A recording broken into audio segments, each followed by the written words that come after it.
want to recognize that this is a big occasion.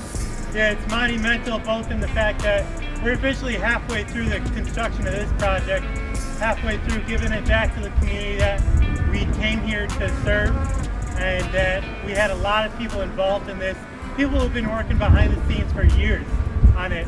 It's taken a lot of hard work, a lot of dedication, a lot of perseverance, and a lot of creativity to get it to this point. I just want to recognize everyone from the designers, the engineers, the construction crews, the tradespeople.